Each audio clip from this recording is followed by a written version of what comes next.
Hey y'all, welcome back to my channel. Today we are going to work on a slow cooker chicken drumstick recipe, and you're going to have to marinate your drumsticks. So we're going to start out this morning just getting this marinade ready. Going to stick the chicken in there, and then I'll come back this afternoon when I'm ready to start actually throwing everything together as far as putting it in the crock pot. It's not quite time for that yet. So we'll go ahead and we'll get some marinade going. You're going to need about a half a cup of low sodium soy sauce. And you're just going to put that in a bowl. I'm just going to go ahead and put all that in there. You're going to need some chicken broth. So probably what I'll do is I'm just going to put in half a cup of water. And then I'm just going to add some chicken powder if I've got it. We'll have to go check real quick. Let's set this here. I'll be right back. Let me go check. So to save some time, I'm just going to put in half a cup of water and about a teaspoon of chicken bouillon powder. That way I can move on with the recipe. All right, so there's our chicken broth.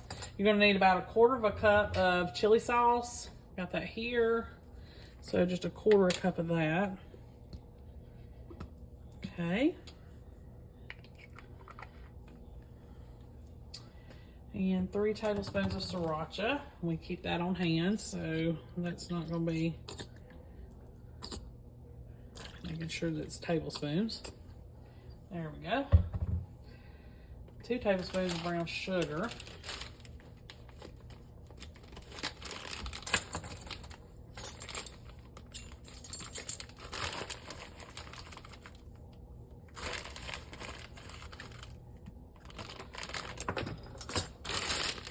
Okay.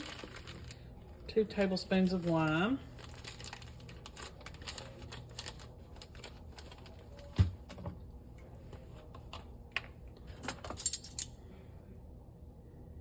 Always double checking my measurements to make sure that I've seen that correctly. Getting old. All right. Now, you can add 3 cloves of minced garlic and 1 tablespoon of grated fresh ginger, but I'm going to add powder on both. Or dry, however you look at it. Let's see. Some garlic powder. We'll do about a heaping teaspoon should do it. About 1.5 teaspoons, but I just did a heaping so I don't have to do it twice. And ginger, a tablespoon of fresh ginger. I'm going to do a heaping teaspoon. You can do a little bit more if you prefer. All right, now we're going to whisk this together in a little tiny baby whisk. All right.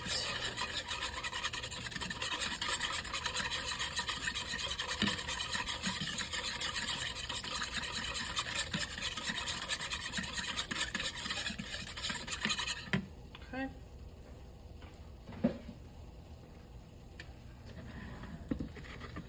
4 pounds of drumsticks. Let's see, and I think ours is like almost 4.5. So I was gonna just put it in a bag and do it that way, but you know what? I'm just gonna put it in there in that bowl and marinate it.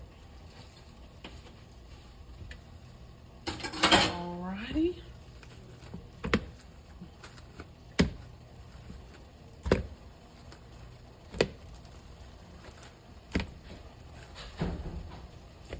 Alright. So we're gonna marinate that. Let me wash my hands off real quick. Pour this marinade over. And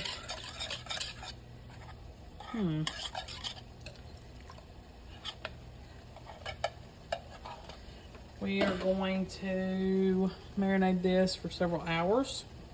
Turn it over in here several hours for several hours. It's best if it's overnight, but it'll be okay. And I'm just gonna keep turning it for the next few. I'm probably going to turn it every 30 minutes, just trying to get it all good and combined. I'll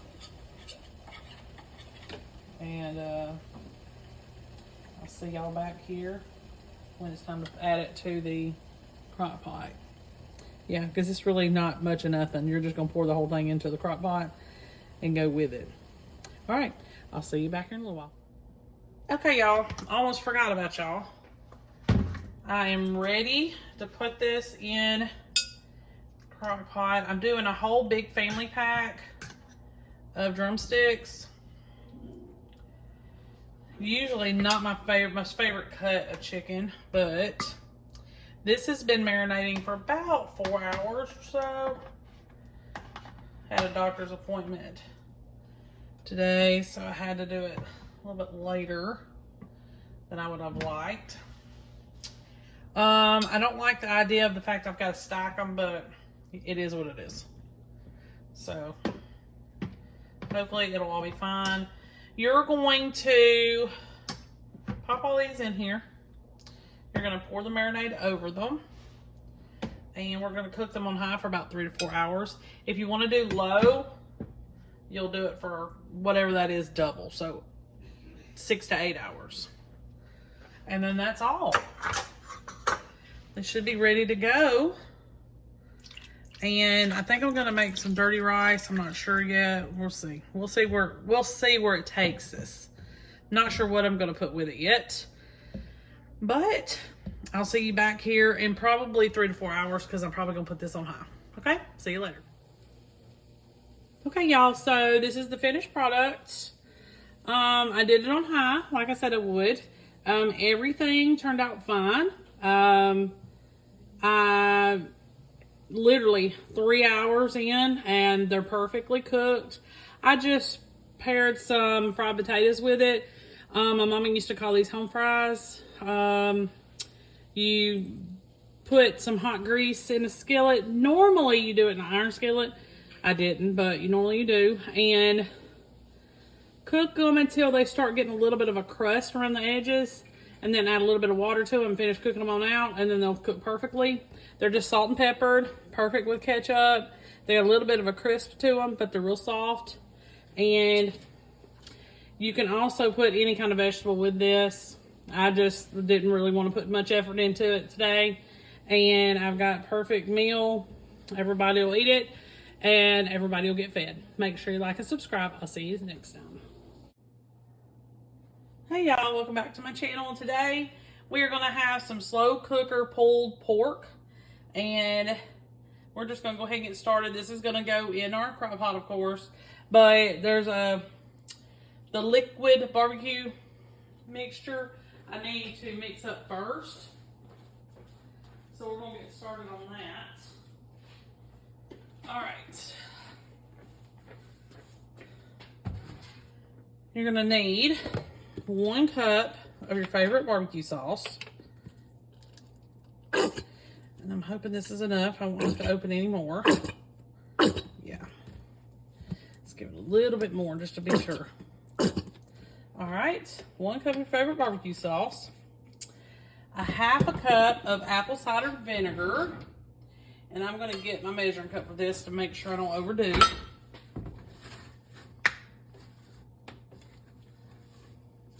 Get the lid off.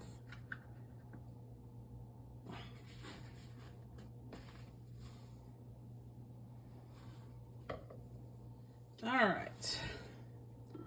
1/2 cup apple cider vinegar. And 1/4 cup of brown sugar.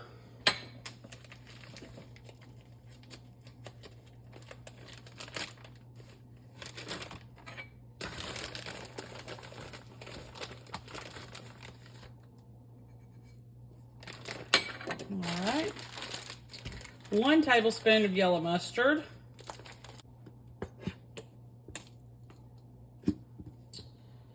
1 tablespoon of Worcestershire sauce. I also need 1/2 cup of chicken broth. I forgot about that. Let's get that in there real quick.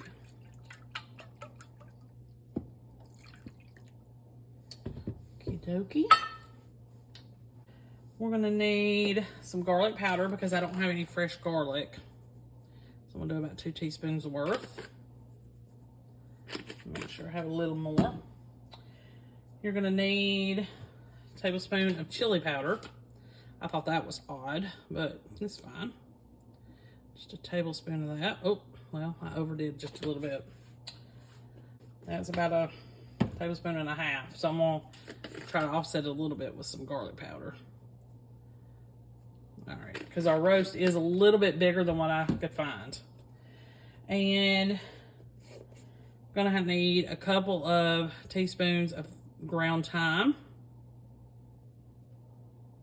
I'm sorry, 1 teaspoon of ground thyme because you need to use the dried thyme. I don't have dried thyme, I've got ground, and there's a difference there.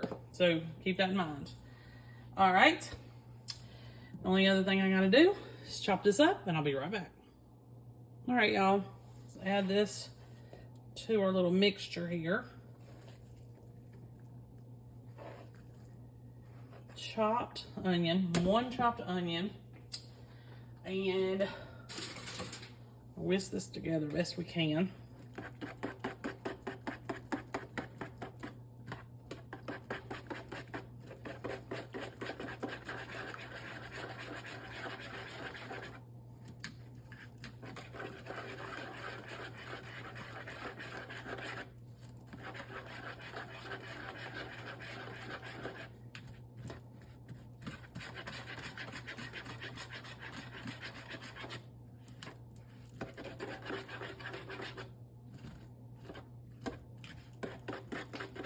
Okay, now,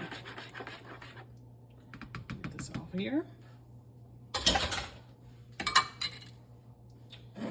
I put a little bit of olive oil, which you can do vegetable oil, olive oil, it doesn't matter, in the bottom of this. I went ahead and sprayed my sides, put a little bit of oil in the bottom. Here's my roast. Didn't season it or anything, just plopped it in here. This is not boneless. And I had to end up buying a 7-pound roast. So I'm hoping that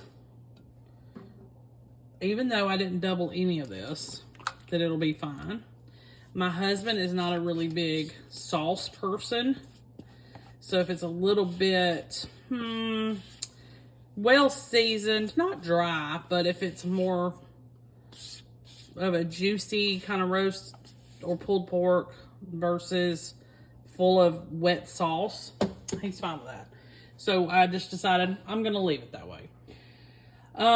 Since this is so big, I'm scared it's not gonna be ready in time for supper. So I'm gonna cook mine on high for 5 to 6 hours, but you can also cook it on low for 10 to 12. So keep that in mind. And I'm just going to keep cooking it until it starts to shred. That's why I went ahead and got a Boston butt. That's a butt roast that I got. You can get a smaller one, but I can't remember. I think they're called picnics. I didn't do that for 2 reasons. 1, it costs more than this did, which is odd. 2, this is got a bone in and the other one's boneless. Bone in is going to provide me, I feel, a little bit more fat than, I don't want it as dry as a boneless one would be. And so this is going to give me a little bit more moisture. It does have a real nice fat layer on the bottom of the roast. So I'm hoping that with all the marbling and everything, it's going to turn out really good. Of course, it's going to shrink quite a bit. So I'll see you back here this afternoon. Low, 10 to 12 hours. High, 5 to 6. Okay, y'all. I got it all done. I'm going to take this. I'm just going to put a little bit of barbecue sauce on it. Now, after you shred the meat and everything and take it out of the juices and everything, you can put some barbecue sauce on it, stir it up in there if you want to. I just decided to leave mine off and let everybody just add their own. I paired it with some homemade baked beans, homemade macaroni salad, and homemade deviled eggs. And we're going to have some barbecue tonight in the middle of winter. So, real easy and quick. Kind of, you know, instead of just adding barbecue sauce to your meat, the other ingredients kind of add just a little bit of a zip to it. Next time I think I'll add some hot sauce to make it a little bit more spicy. Make sure you like and subscribe. I'll see you next time.